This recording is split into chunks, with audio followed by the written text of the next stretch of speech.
Ассаламу алейкум, урматтуу достор жана биздин каналдын подписчиктери. Каналыбызга катталып, подписаться кнопкасын басууну унутпаңыздар. Ошондой эле лайк жана комментарий жазып кетиңиздер достор. Бул бизге дагы да дем күч берет. Сөзсүз түрдө сиздер дагы чыкпаган мисал маселелериңиздерди описаниядагы WhatsApp номерибизге жиберсеңиздер болот. Анда төмөнкү мисалды карап көрөлү. Y = 5x куб минус 2-нин x-нчы даражасы плюс 3 көбөйтүлгөн e-нин x-нчысы. Бул функциянын туундусун табуубуз керек. Алгач, бул функциянын туундусун табуу үчүн төмөнкү 3 формуланы билип алалы. X-тын n-нчисинен туунду алсак, n x n минус биринчиси. Андан соң a-нын x-нчысынан туунду алсак, a-нын x-нчысы көбөйтүлгөн ln a.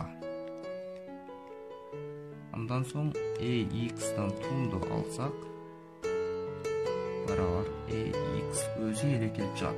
Анда функциядан туунду алсак, y штрих барабар 5x куб минус 2 x-нчысы плюс 3 көбөйтүү e даражасы x. Бул функциядан туунду алсак, биринчи формула боюнча 3 алдыга түшөт, 5 көбөйтүү 3. X-тын 3төн 1ди кемсек формула боюнча 2 калат.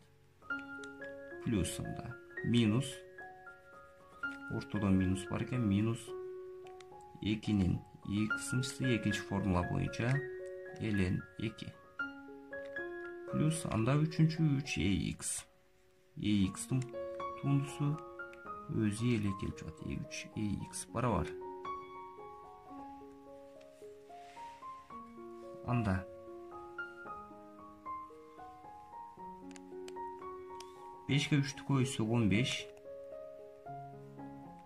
x квадрат минус 2-нин x-нчысы көбөйтүлгөн ln 2 плюс 3 көбөйтүү e даражасы x. Демек, жообу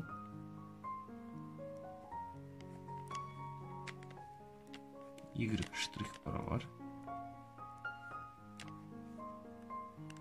15 x-тын квадраты минус 2-нин даражасы x көбөйтүлгөн ln 2 плюс 3 e даражасы x.